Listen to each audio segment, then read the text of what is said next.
Hey, cyber business pros. Welcome back to the Community Spotlight, where we feature voices from the business side of cybersecurity doing work that matters.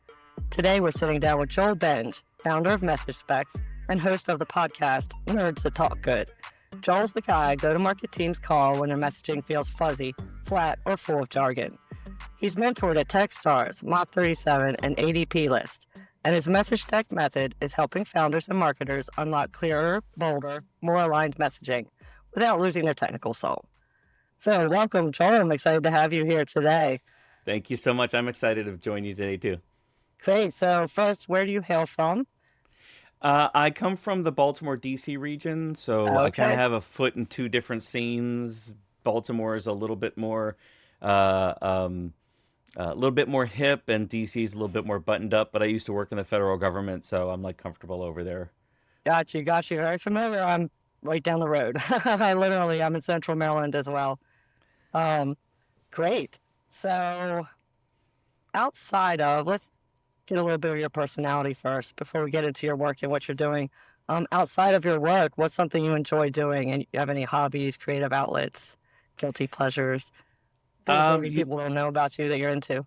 so I this isn't something people don't know about me, Oh, but I'm a card deck uh, like I love card decks, like card games, not so much like the trading cards, Magic the Gathering, but any type of party games. I'm an amateur. Well, I guess I'm not an amateur card deck designer since I actually use card decks in my consulting. yes. But I'm always like picking up a card game and trying to unpack the mechanisms and figure out if I can use it with the nerds that I work with. I'm also a didgeridoo player, but not well, not good in any sense. Yeah. If I accidentally won a didgeridoo on the internet many years ago, that's a really long story. So when it showed up, I was like, I guess I just should learn how to play. So I occasionally pull it out and combine it with a little bit of deep breathing meditation just to kind of like center myself. Wow, that is awesome. I learned about the didgeridoo. Is that how you say it? Didgeridoo. Didgeridoo. I learned about that from like Baby First TV when my son was little. I'm like, what is that? What are they teaching kids these days? I had never heard of it before, but now I'm well informed. Not many people know what it is, but if when you hear it, you know what it is. It's that Yes. blah blah blah blah blah blah. Whoo, whoo. Yeah, so Yes, it's from Australia, right? Or it's New Zealand? Australian, yeah. Australian. Very cool. Love it. So let's talk about your persona on LinkedIn, and your business. Who is the nerd who talks good? Like, why do you use this name? Why does this work for you?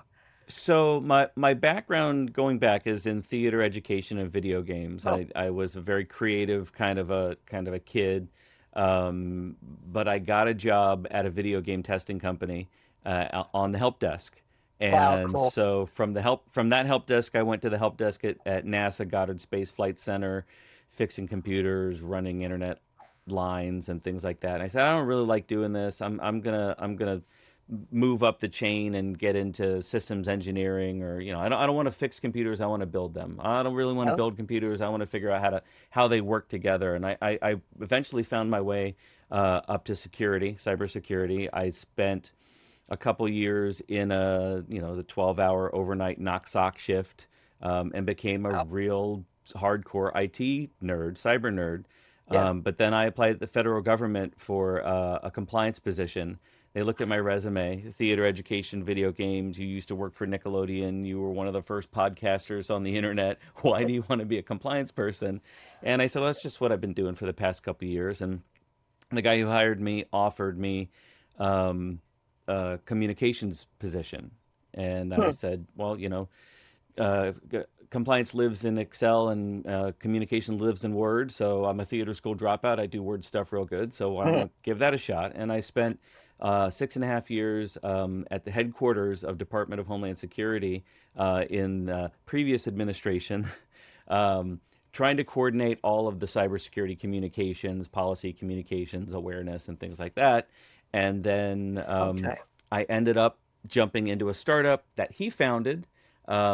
It was based on his PhD thesis, which he could not explain. So I came in, And together we designed my very first card game, which we used as a training tool to explain his thesis in 40 seconds. So we went from, well, the product is based on a self-defending artificial intelligence multinodal network using the behavior of eusocial insects, to here's a 20-second demonstration of how you can predict where you're going to be hacked next, right? So I learned a hell of a lot, and then when the startup thing didn't work out, I ended up at marketing agencies. My primary customers were defense, intelligence community, cybersecurity companies. So all the same type of nerds that I used to be. And the through line for all of that is I'm just a nerd that talks good. And I realized that most marketing consultants or creative consultants don't really service or help the smart people. They're there to make pretty, which is great. There's a lot of amazing companies, especially some that focus in cybersecurity. But if you don't take the time to work first with the nerds, work first with product and the technical people or those technical founders, you can't really nail the message, and the marketing doesn't work. So I decided to take a step out. So what I do at MessageSpecs, like, I'm going to give you the specificity of your message, but really I'm just there to help the nerds talk good. Got it. I follow your content, right? And I relate to a lot of it because I come from a technical background, not nearly as deep as yours, but I made a career change, sort of a midlife career change, and got a degree in cybersecurity. I wanted to be part of the future. I wanted to be part of tech. I thought cybersecurity was a very exciting field to be in. So I took the dive and got the degree. Before I graduated, though, I was offered a job in marketing, actually in product marketing as a technical marketing specialist. And I was sort of surprised. I was like, this exists, first of all. Yep. And second of all, yes, please, because I'm also deep down, I'm a writer, I'm a creator, I'm a communicator. So this merged my two worlds. So I had learned all this tech, and now I could talk about it to all audiences, the technical audience, the business audience, and so on. So I relate a lot to what you're saying, and I talk a lot about, personally, I call them the nerds, as you call them. I call them the boots on the ground. Like, these are the practitioners, the people, the end users, the people who are from the vendor side.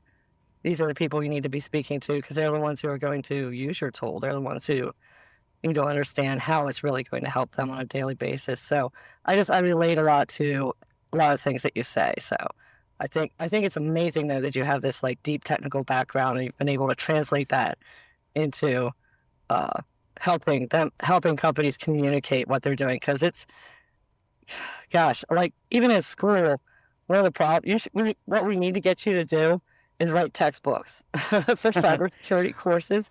Well, those are like I did just release a book, Be a Nerd That Talks Good, which is, it's kind of a textbook for the tech practitioners. I didn't want to write another marketing book. I didn't want to be how to do technical marketing, although there's marketing guidance in here. This is really for the technical founder, the practitioner, the guy with the boots on the ground, guy or gal with the boots on the ground, who are like, I have something I really need to share, and nobody's paying attention to me. I'm getting those blank stares. I'm overwhelming. This talks about why that happens, and then it takes through my methodology on how to prevent that, how to go, literally, I call it from blank stares to blank checks. And so I would leave the textbook writing to the actual subject matter experts, because I haven't turned a wrench in many years. I've got my little home lab set up here. It's a mess, but I'm great at working with them to say, okay, I hear what you want to say. Please don't shove a white paper in front of a buyer. Please don't try to show the data to the executive. We have to figure out how to do that translation, and that's what I love to do. Is I'm doing a presentation for a local cybersecurity accelerator this afternoon, and that's what I'm going to walk in there and do. We're going to literally do a card workshop. We're going to do one of my workshops to help them nail their message, at least the top of the message. The technicals, you can always lead someone to the technical information, but if they're not interested in the first place, or they don't trust you, then it doesn't really matter. They won't read the white paper if they're not interested. And you have to get them interested first. Okay, well, that dives right into what I was going to ask about next. I have heard about your book coming out. I was wondering, who is it for? So I'm actually surprised. I thought this was going to be a marketing book, but this is more for the technical people to learn how to communicate what they're doing and why it's important and basically sell it to the stakeholders. Is that what you're saying? Exactly. Yeah, it's they're calling it on the back, the nerd's ultimate guide for turning technical knowledge into compelling and effective messaging. And that's Okay. really that was so I went to experts. I actually went to a book publishing team because I was so close to this thing that I do, right? And I had Oh, written the manuscript and everything, and even I needed help of somebody who was an expert in the field of publishing, in the field of yes. writing the back copy or the cover, right? And so, what I tell a lot of people is you probably know your subject matter really well, but you're also so very close to it. And Yes. so sometimes you need assistance. You don't have to bring in a consultant or a coach, although I do consulting and coaching. You just need to learn a little bit more about how the human brain works, why you get those blank stares, how to objectively take a step back from your messaging, grab different color highlighters. So I use a color coded system, which is the different layers of the different type of messages that people need to use. Technicals all the way at the bottom. You've got big ideas and stories. Like if you just kind of understand the different qualities of those types of messages, you could take your website, you could take your paper, and go through with six highlighters and just sort of like, wow, that's Oh, really too deep and gritty for the first page. yes.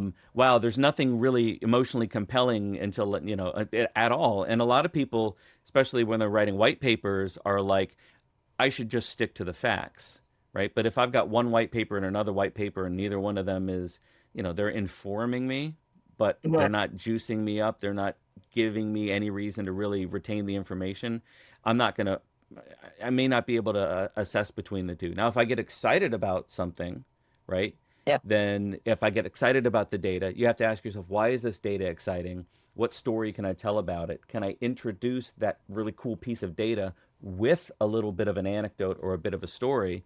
And you've Yes. elevated the emotion just a little bit, and people are more likely to make decisions and commit to decisions they feel good about, not just ones that Yes. make sense. And so that's Yes. kind of like what I take people through. Is the other thing I take people through is the difference between emotion, logic, and credibility. So make them like you, help them understand you, and then help them trust you. This is a cheeseburger because if I'd have put three organs up on the screen, it would have been too weird. But those are like that's all you need to know to be a nerd that talks good. Or Right.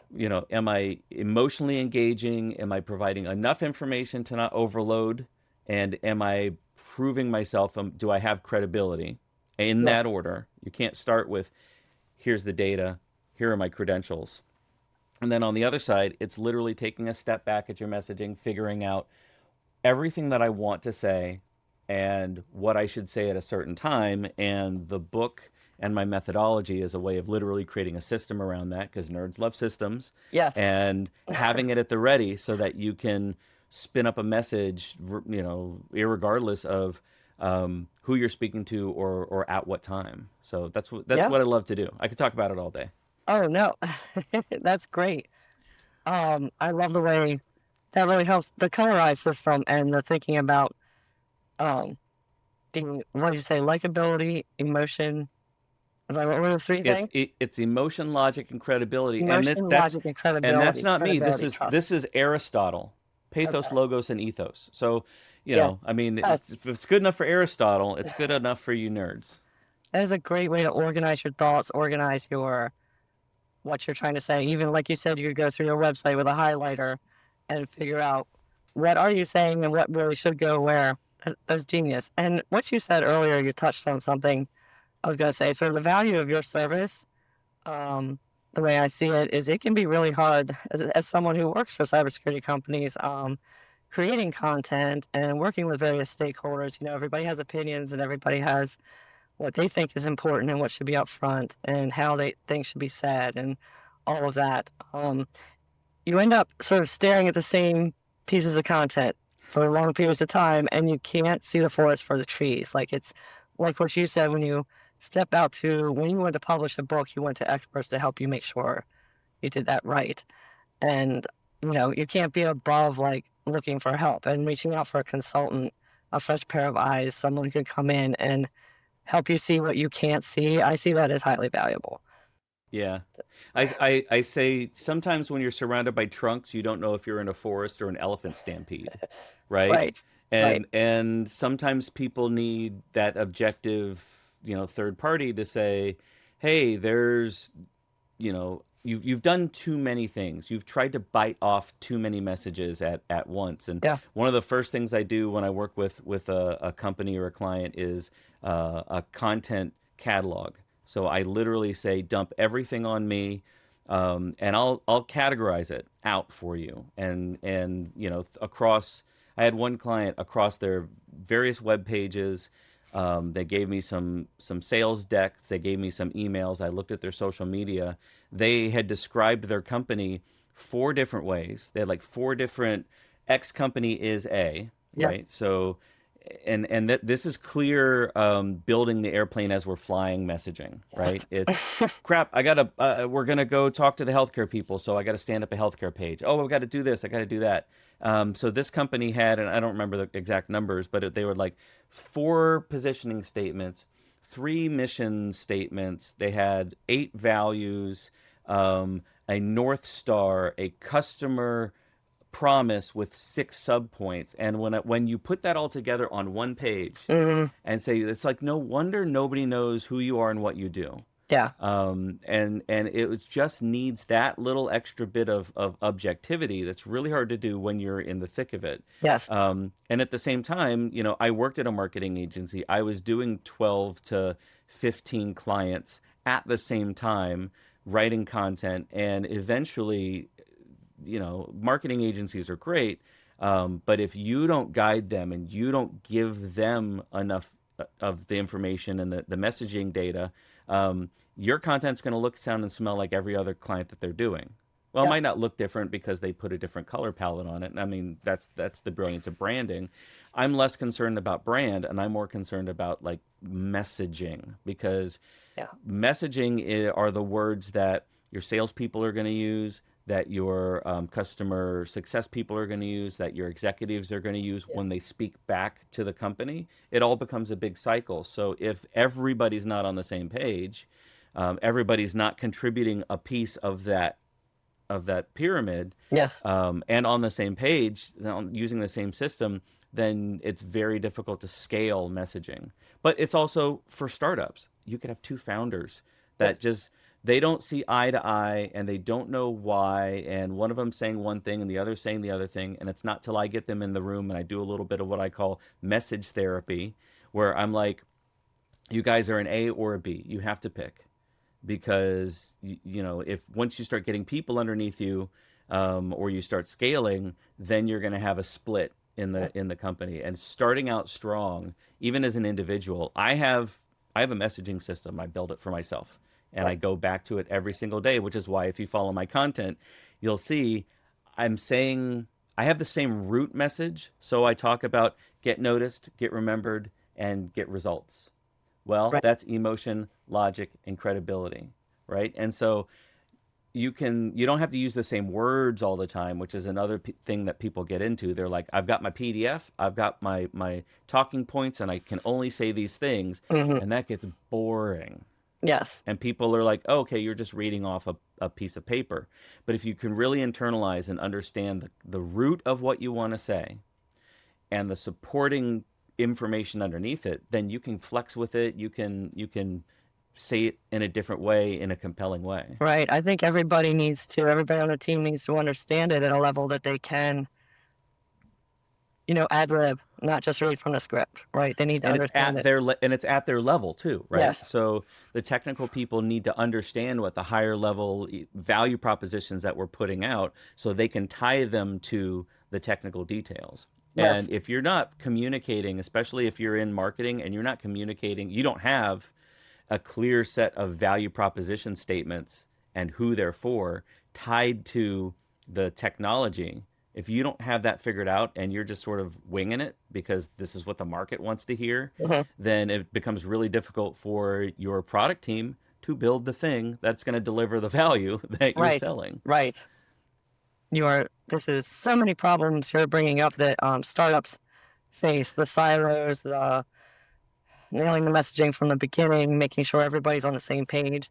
Like, these are struggles I've seen in different places, and yeah, I think it's very common, and I think it's can be very helpful to have someone, hope maybe in-house or maybe a consultant like yourself, come in and try to do these exercises and force people through the paces. Just for I don't want to make it sound like a military exercise or anything, but make people go through the paces and really, really nail that down, because it really can break down. And as the company grows and gets bigger, the situation gets worse and worse.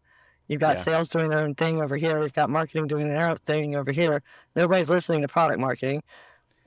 Like, it just, and everybody, it just starts to break down, and there's no consistency. It's so much more efficient. It's so much cheaper. I'm a lot cheaper to bring in than a big marketing consulting firm that's going to try to fix everything at the back or at the end. Yeah, Right? and when you're years deep into so many mistakes, it can be hard to unravel and start over. Yes. Exactly. So, well, you've answered a lot of my questions already about what you do, but when would you say is the right time for someone to, when is the right time for a company to bring someone like you into the room? What's the red flag or the signal that they need help? They need to reach out. Well, I would say a red flag to me is when a company approaches me and they say, we want to redo our website in 6 months or 6 weeks. I get this all the time. Hey, can you come in and rewrite the website? Mhm. I'm like, you've got a lot of upfront work to do. Mhm. And pardon my French, you got to figure your shit out first before you waste money on marketing. Yeah. So before you get to the point where you're going to do a big marketing push. Now, I would say a good time to do it is still any time, because you don't have to do a full implementation of new messaging. You can always do what I call, minimally viable positioning or minimally viable messaging. And you can all right, let's take a look at the broader landscape. Let's look at our messaging, and let's tweak this one piece of it. Because, as we know from the scientific method, if you change everything and it works or it doesn't, you don't know why. So, if you want to try, find a better root message and say, hey, the next time we go out to this conference, let's say this, let's not say that. See Okay. how it works. Do that on a low risk investment.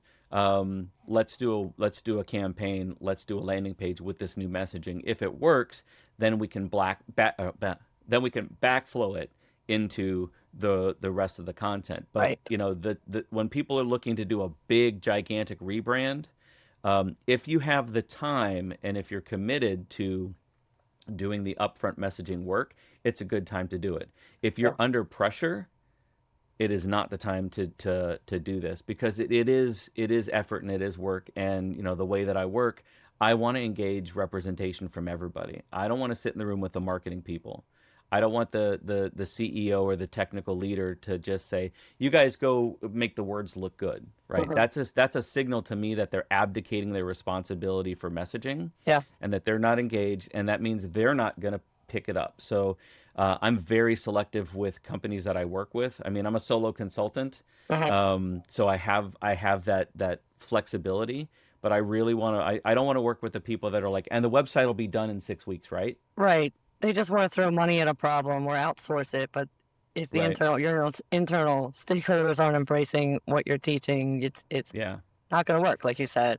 Now, at the same time, I'm a guy to tag in or fly in if you're having problems with engagement with the other teams, right? If you've got infighting between marketing and sales, or you've got infighting between product and leadership, what I do, the way the card deck exercise works is, I'm actually just prompting people with different cards that are non-confrontational. So often I'll ask a company, hey, what's the big idea? What's the thing we want people to walk away from? And they'll say, well, we're a cloud-based identity access management solution.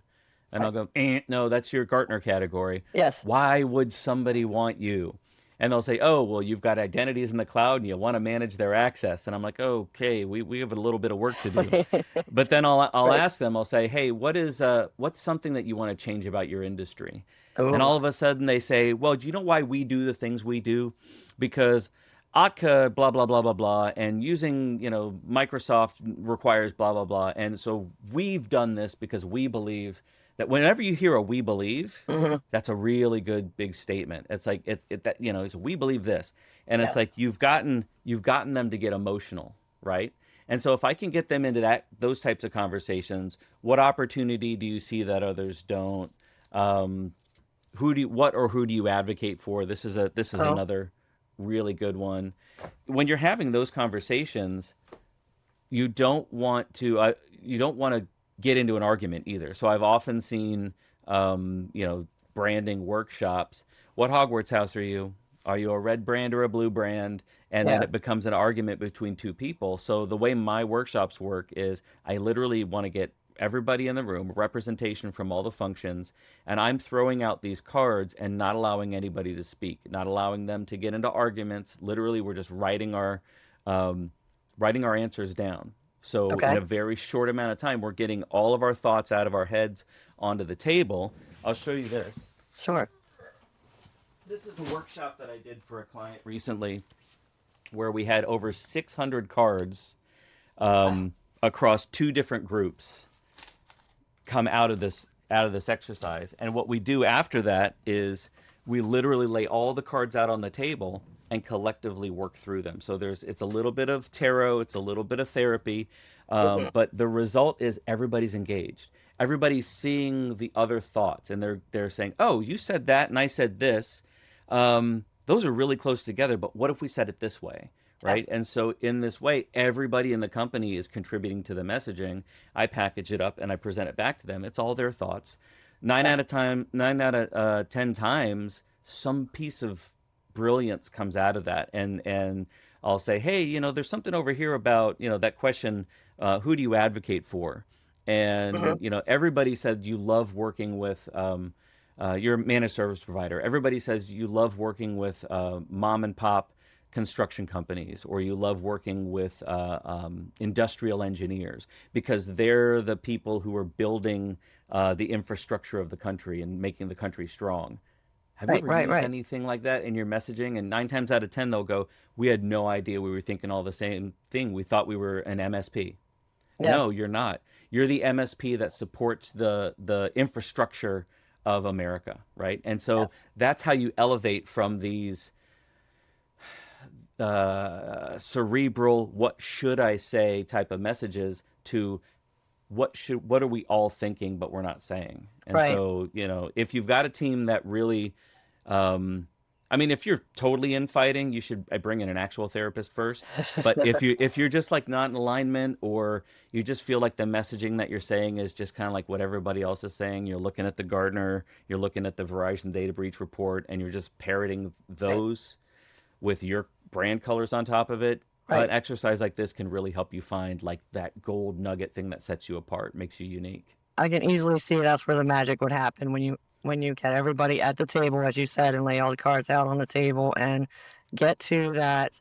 There's always a reason why, and you probably have to go back to the reason the company was founded, talk to the founders.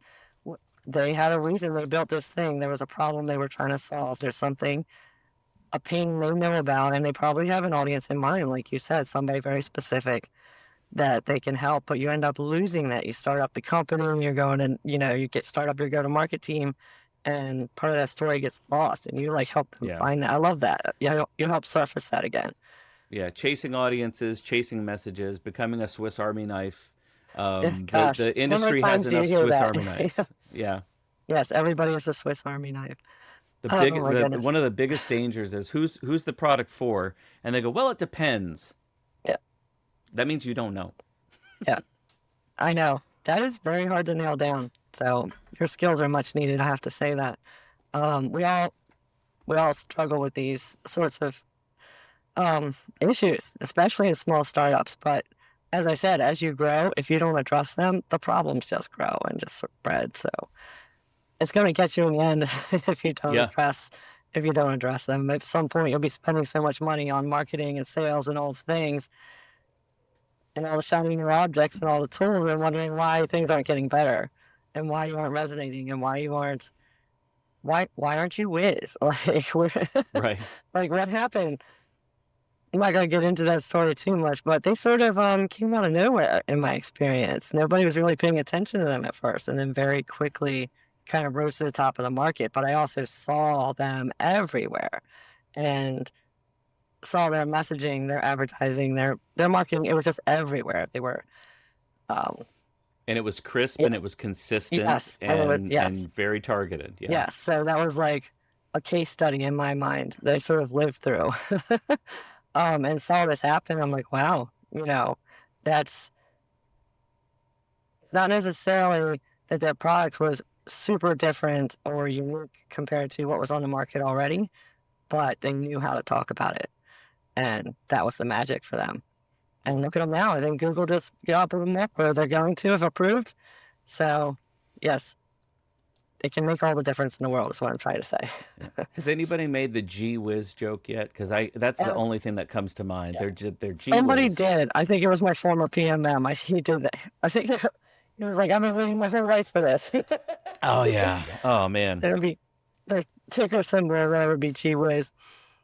Um, yeah, it's hilarious.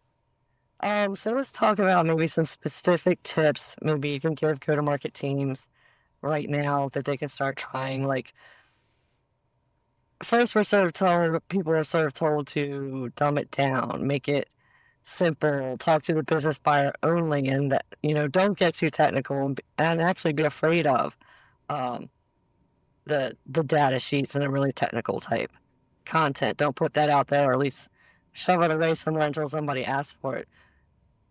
But now I'm also hearing sort of the reverse, that we're dumbing it down too much and we're not speaking to the end users.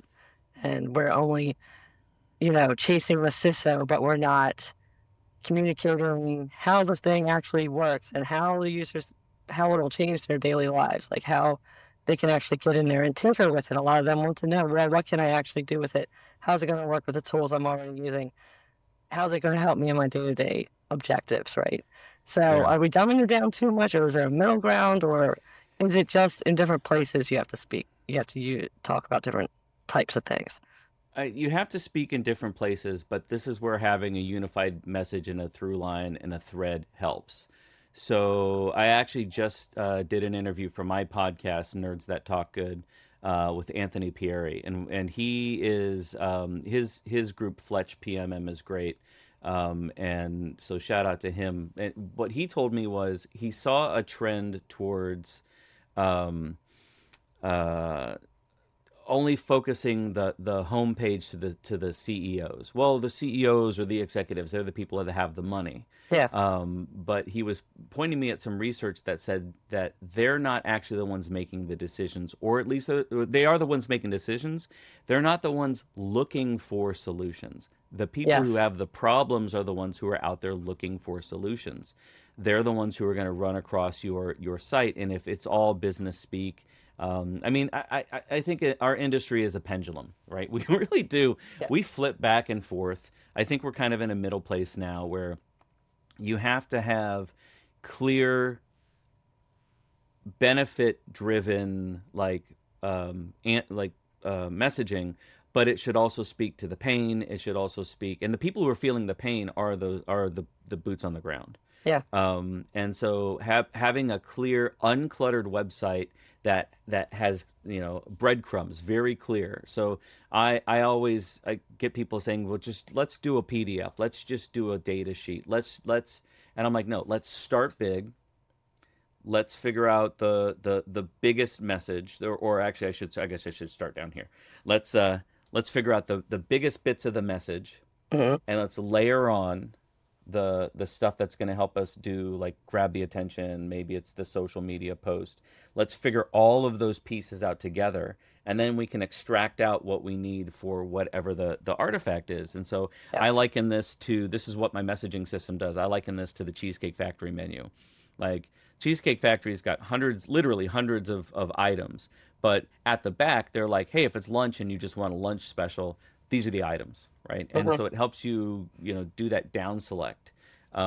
If you're just chasing a particular audience or a particular artifact, then yes, you might get somebody's attention, with a a sharper, what we used to call snackable piece of information. Hmm. But if it doesn't have something that leads directly to a point in that deeper data, then when the technical person gets it, they're like, this isn't gonna What do does this mean? Right. what this says. I What's mean, this mean for me? when I joined my first cybersecurity company, I'm sorry, when I joined my first messaging and creative agency, because I had done cyber, I was the guy in the Slack when we were meeting new clients going, they can't possibly be doing what they say they're doing.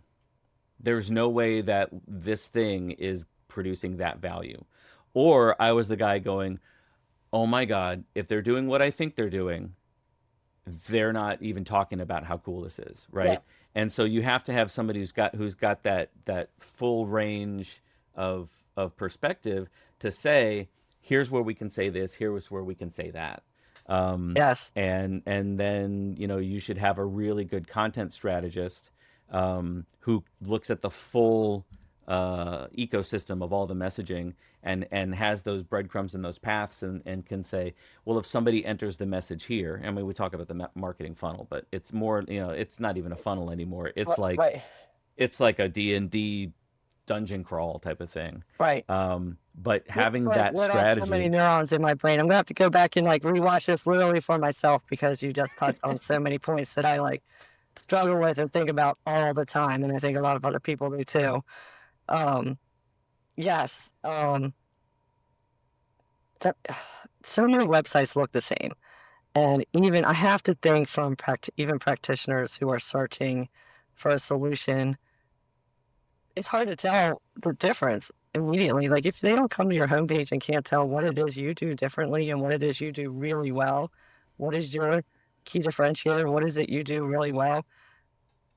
They'll just go move on to the next website, and they all sound the same. I mhm, read a lot of them, right? I read competitors' websites as well as the people I work for, and yeah, that's tough. It's a tough problem because you do have to speak to both, and both the business buyer and the practitioner, I would say. But you also have to, you have to have a way of organizing the information and making sure the right people get it at the right time. It's a big job. That's why we're in this. That's why we're yeah. in this business.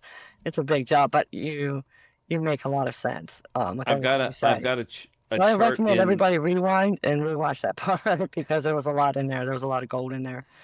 Um, oh, I've got a chart in the book, and this is something that I just started talking about, which is um, trying to, and maybe this is the best way to show it. Marketing or hitting the audience where they are in the journey with the right information.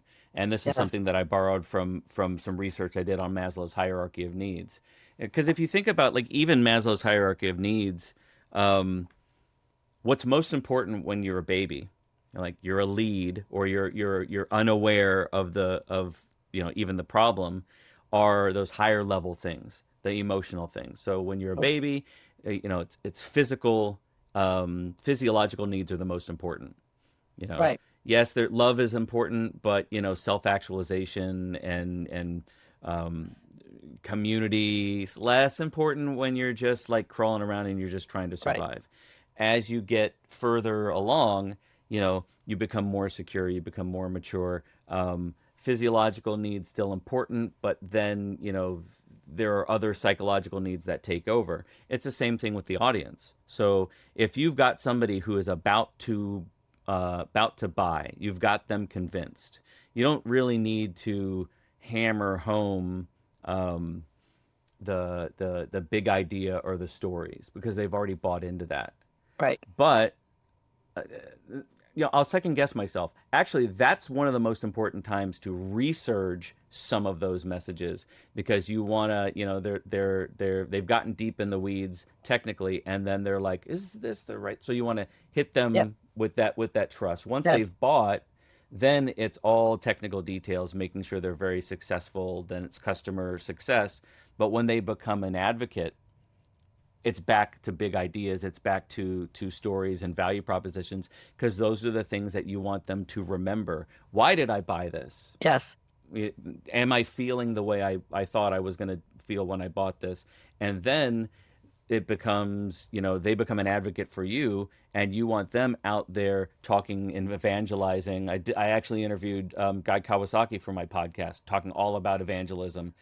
And it's like that is when you want them to be repeating the same stuff that you repeat on your homepage, because they then become your homepage to new people. So there's a changing in importance in messaging type depending on where they are in that life Wow. cycle. Yeah. Yes, and that pulls customer success into the story, and they often aren't at the forefront of the go-to-market team because they're sort of in the background working with the customers directly. But that's a golden position to be in. And if your customers aren't saying the same things about you that you're saying about yourself, you've got a problem. You have Yeah.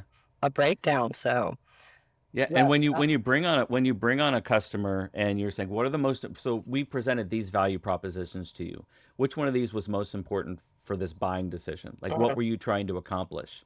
And then communicating that same thing to customer success so they can check in and say, hey, I know that this was important to you. How is that going? yeah, Because once they're plugging the thing in and they're working it and they're trying to figure it out, they may have forgotten why they bought you in the first place. And it's your responsibility to remind them of the value propositions that they bought on, so that you can then say, are we delivering on the value that we said that we were going to do? yes, And definitely. don't rely on them to remember it, because they've moved Yes. on to other things. If you've solved their problem, this is the worst thing in cybersecurity. If you've solved their problem, they will only appreciate it for a little while. And then it's no longer a problem. It's no longer a pain. It becomes background. And Yes. eventually they'll go, why did we bring that? Everything is fine now. Why are we continuing to pay this, Uh-huh. this subscription or this license? And then And so something you else have to might keep start looking pointing like them. shiny Yeah, object. Yeah. yeah, yeah. We paid a lot, and we haven't.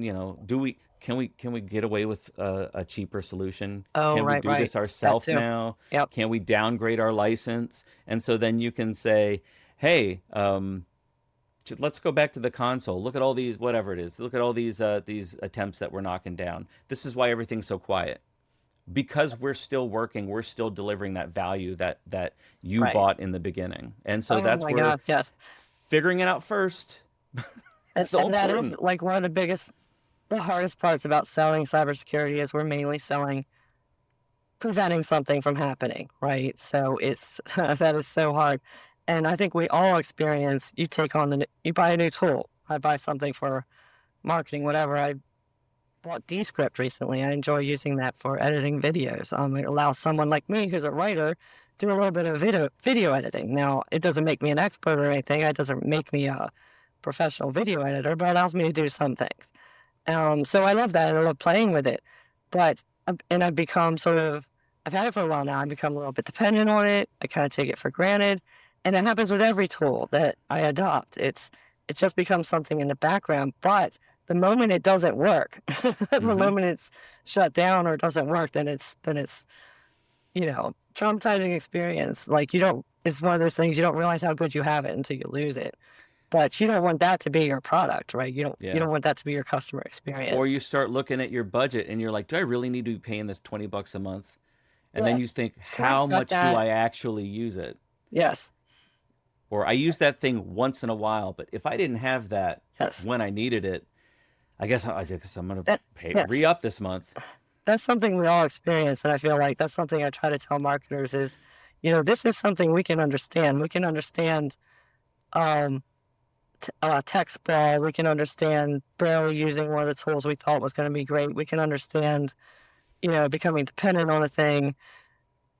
Yeah, we can understand those This pain points, and we can start speaking to them like real humans because there's something this we is also why this understand. is why I'm still paying for stars, even though my wife and I only watch Right. Outlander and we're watching it for the fourth time. Wow. But I cannot cancel that subscription. Yes, I had a similar experience with HBO. Now Max. Yes, because it came with those.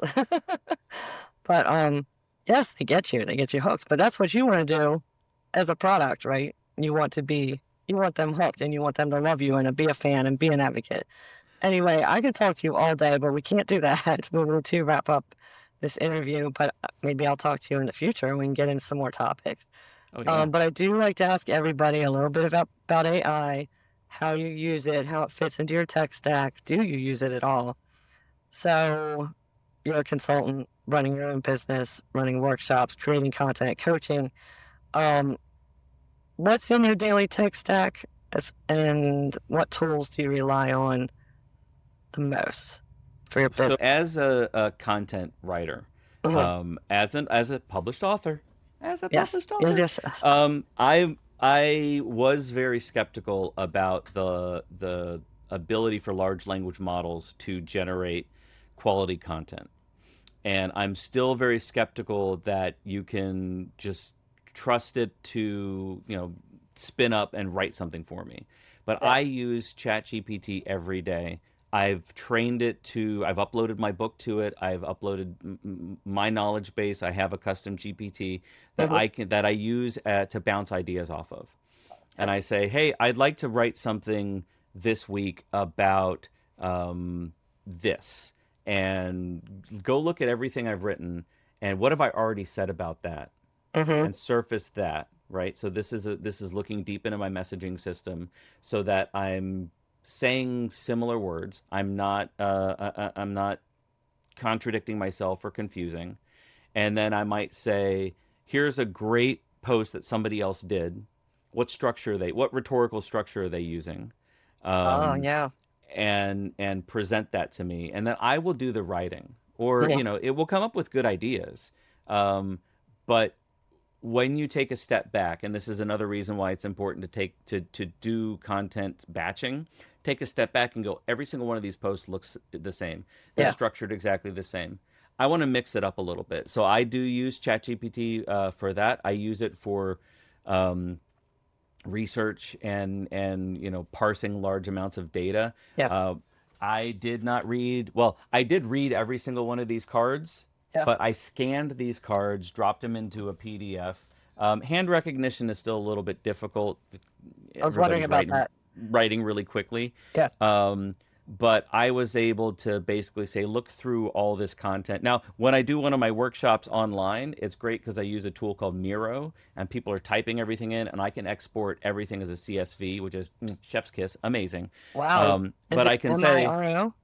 Miro? MIRO, yep, Oh, okay.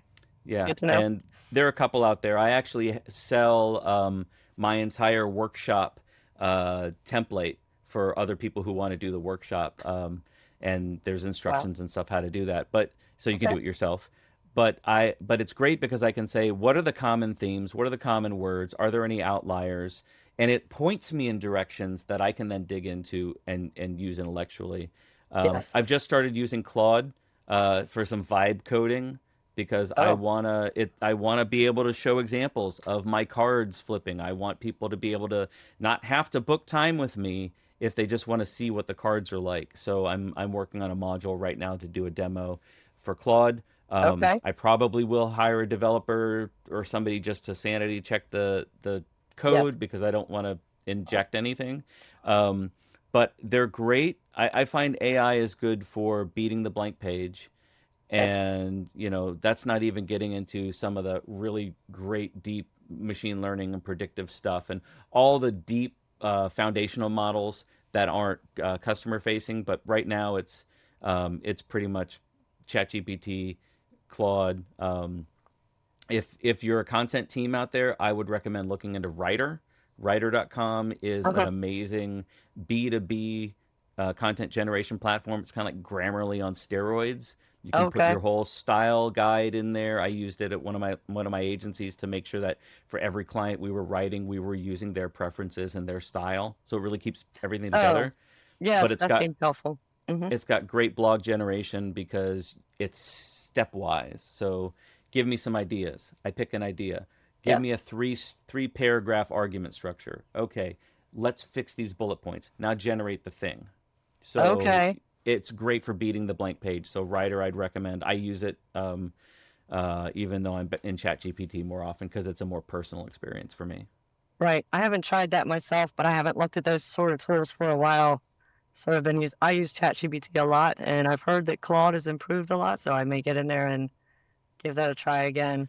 Um, They're each better for one thing or the other. I Yeah, mean, that's the other thing. They're and then everything has got some AI built into it nowadays, I right? know. So if you're SEO and you have Yoast on your site, you can literally say, "Give me a meta description for this site," and it's It's all right. passable. Yes. It gets it started, yeah, Yes. Yes. Good but starting it point. saves brain cells. I mean, that's really what we're doing, is saving It those does. brain cells. It does.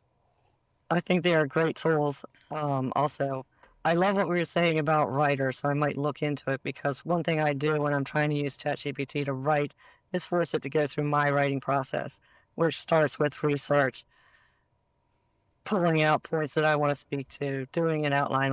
I force it through the whole You can process, build and I write. that I'm entire like, do the workflow. intro and conclusion last, for example, because you just should as a Yeah. writer, right? So I find that's more effective to get me closer to a draft I can use at the end, and then get in there and fix it. Having a Plot tricks. constrained process. Yes. This is the thing with the chats. You know, they're linear. They Yeah. get shiny, distracted, and they do something wrong, and you're like, roll back. Don't. Yeah. Having that stepwise thing where you can say, where did this go awry? Oh, this bullet was in the wrong order. Let me just move those two bullets and now regenerate. Mhm. Amazing. It's a great tool. Yes. And it's getting better and better. So one thing I like to ask everybody is, what do you think? Is AI coming after our jobs, or are there just things you think it's just never going to be able to replace us? Do you have an opinion? Three years ago, I would have said there's no way it's gonna replace content generation. Hmm. I think my concern is that it is taking the place, at least from my perspective, of junior copywriters, junior research assistants, paralegals, maybe. And what concerns me about that is those are the people who grow into very experienced copywriters. They grow into content, strategists. They grow into expert lawyers. So I am a little concerned about the erosion and the undercutting of the workforce, but I think people are going to adapt. We always adapt. What's interesting is I have this conversation all the time in certain startup circles. We had the big concern that, the robots were going to take the blue collar jobs. And it Hmm. turned out that the blue collar jobs just turned into taking care of robots because they're physics, they're physical, and that means they break down. And so you may not be welding, but you're maintaining the welding machine, right? Yes. I think there are going to be a lot of white collar jobs and thought what do we call this, Thought knowledge workers. workers. Yeah, Hmm. thought workers, knowledge workers. I think thought work may not go away, but knowledge work may go away, if that makes sense. Hmm. um you Oh know no. um. Yeah. but we're still going to need creators. We're still going to need people who connect dots creatively. And I Hmm. think I think a lot more of that is going to start happening, and then they're going to be augmented and supported by a lot of these models. Yes. I have to agree. I can't predict the future. It's this technology is a bit overwhelming. Frankly, it definitely is changing the workforce as we speak, I think. I know that personally I can do the work of probably two of me right now, Hmm. two of me 3 years ago. And what happens if that becomes three? And then that means fewer of me are hired. So, but like you said, the roles are also changing and you become more the person driving the machine rather than the person picking up the trash by the side of the road, so to speak. And does So that it'll does be that interesting then to see mean? how it evolves. Yeah, I don't want to get. I know we're running out of time. I don't want Yes, to get we are. philosophical, but does that then mean that we end up with many more individual companies that are able to do a lot more, and then we can specialize and we can do variety? So Yes. Well, definitely, I think that also. So it's an exciting ride that we're on. We are living in the future, is what I definitely feel. Well, we should wrap this up. It was great talking to you. We should talk again sometime. How can everybody find you? I'll put your links in the description, to your website and to your LinkedIn. But how can people reach you? well, number one, my book just came out. So if you're Okay. interested in it, go go to Amazon. I don't usually like to promote Amazon, but right now I'm trying to juice the algorithm and get the sales up. So you can just search for Be a Nerd That Talks Good, Okay. and paperback, hardcover, ebook. I'm working on audio myself. Or go to nerdthattalksgood.com. I do sell the message deck. I do one-on-one coaching. Or connect up with me on LinkedIn and ask me questions. I do offer a free 15-minute message therapy session. I Well, love meeting people and hearing about tech and what you're doing. So that it's okay. exciting for me. Awesome. Well, thank you very much for your time today. I'm sure the community is going to enjoy your input. And yeah, we will be continuing to follow you and have a great week. Thanks so much. Thanks.